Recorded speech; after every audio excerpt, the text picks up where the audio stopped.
Today on Midnight Mania Sports, we have Chris Colabello, former first baseman and outfielder for the Minnesota Twins and Toronto Blue Jays. Chris, thank you for coming on the show today.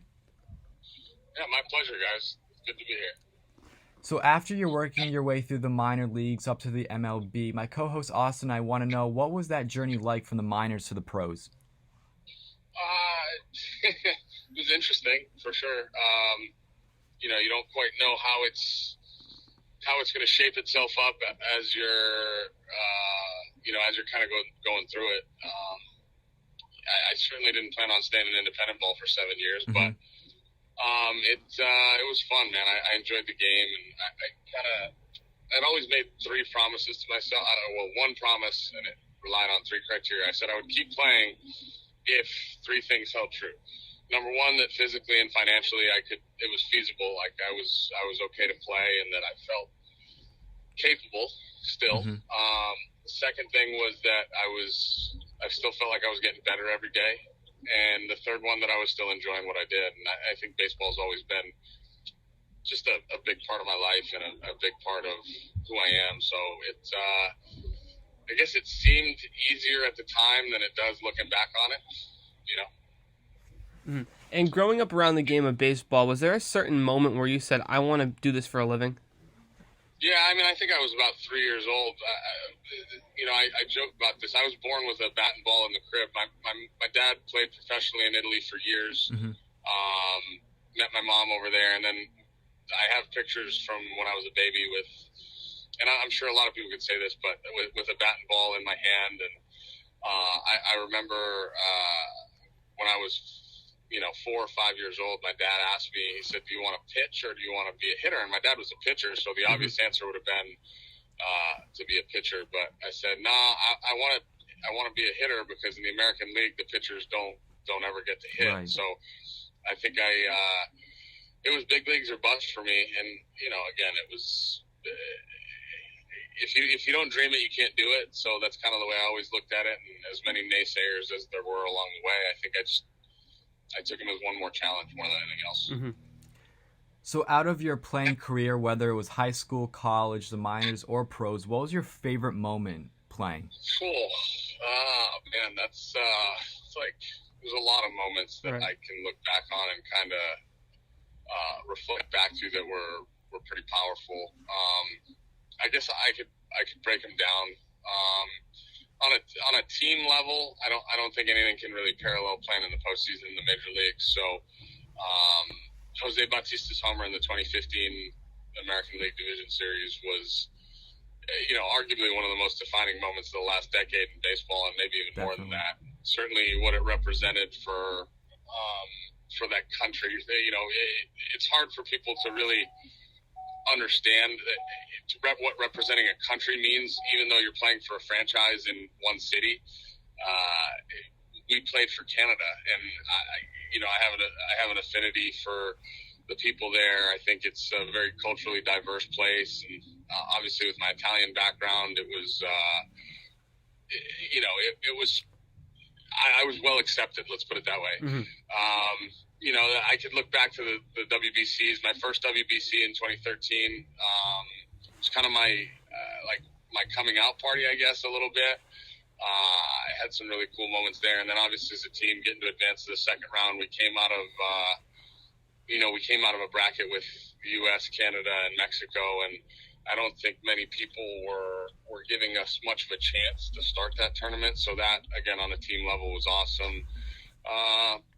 Personally, your first call up to the big leagues is pretty special. My story there was a little bit more interesting than most, which is normal for me, I guess, because the night I got called up, I found out at about 1:30 in the morning. It was a day game the next day in Atlanta, and we were on a bus trip home from Lehigh Valley, AAA. I was with the Rochester Red Wings, and we got in a car accident. We got in an accident that night on the way home, so I almost missed my flight.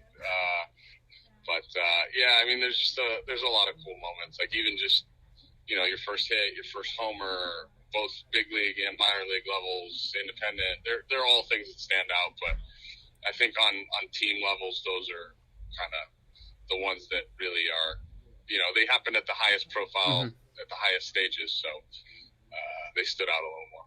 Now, with all your experience throughout your playing career, like you said, the different levels you played at, including the World Baseball Classic, what advice would you give any player that has aspirations to go to the big leagues?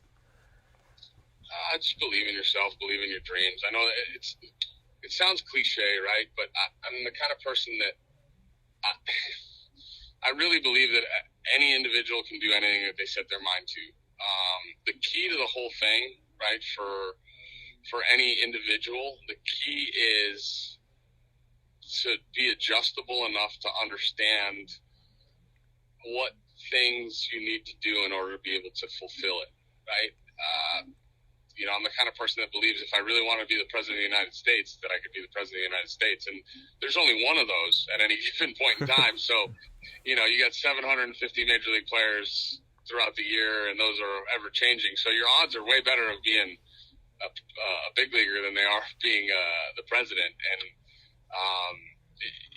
the key to the whole thing is figuring out what it takes to be able to do it. And I think it takes a lot of self-awareness, right? You have to be able to self-assess and say, this is what I'm good at, this is what I'm not good at, and then just do the things that you need to do to get better at the things that you're not so good at. And that, I think that holds true for anything. It's not just baseball. Again, the hardest part is to have belief throughout this kind of gauntlet of doubt, right? Like people are trying to, more often than not, the reason why we as individuals, we don't believe that we can do things because the perception that other people create or maybe they don't have the fortitude or wherewithal to be able to do those things themselves. So they make you believe that you can't. The number one thing a great athlete has to have is belief, self-belief, and self-awareness. So you are currently on the Italy national team. What is it like playing baseball overseas where the game is new and still growing?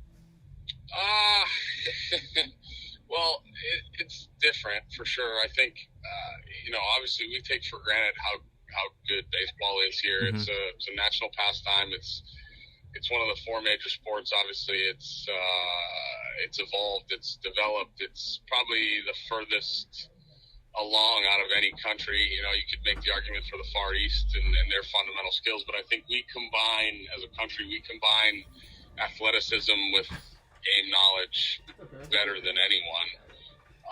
And obviously, our land mass helps us. So, definitely. When you go to these older countries where baseball is really still so new in relation to other sports, especially if you go look at Europe and soccer and what soccer represents there, it's so incredibly difficult to trump a game that's existed and been a passion for them. And I think that's why America was primed for a sport like baseball or football, because it became our own. Really, it was our sport more than it was everybody else's, and I think that's part of why we got really good and far ahead of other countries. And then other people said, hey, look, this is kind of a cool game these guys are playing, but in the meantime, baseball's got a lot of catching up to do in other places. In terms of Italy, for me, it's a massive point of pride. My father played in the '84 Olympic team as an Italian-American kid from Milford, Massachusetts. Got to play in the Olympics at Dodger Stadium. So the idea of representing Italy at any given point in time felt really important to me. And, I just want to give back to the game. The game's given me so much and given me so many opportunities to travel and see things and experience and make a living. So, and it's the greatest game in the world, in my opinion, just because it allows for thought. And I think the best part for me is you don't have to be the best athlete to be great at baseball. Right. You don't, in football and basketball and hockey, those athletic traits are, you have to check boxes and then you have to check the highest box to play at the highest level more often than not. Those are the true, I guess, 1%ers, because you have to be really good mentally within those parameters of whether you run a 4.4 or whatever in football. Where in baseball, there's no one characteristic that you really need to have, because they come in all different shapes and sizes, and then you can evolve as a player based on what you're capable of and what you're not, and become really good at that and still be an asset to a team. So helping Italy understand that, and helping them tell their kids, like, hey, well, if soccer's not going to work out, I got this really cool thing over here. And especially if you're a little bit more advanced mentally, not to say that you need to be, but it certainly helps in baseball, because it's a thinking man's game, that there's room for you here, and there's opportunity. So I think that's the biggest thing for me, is helping develop it in another country now, especially at this point in my career where I'm, I guess salty old vet, like they like to say. Well, Chris, we'd like to thank you for taking the time out of your day to call into the show, and best of luck in the future. Of course, guys, anytime. Thank you very much.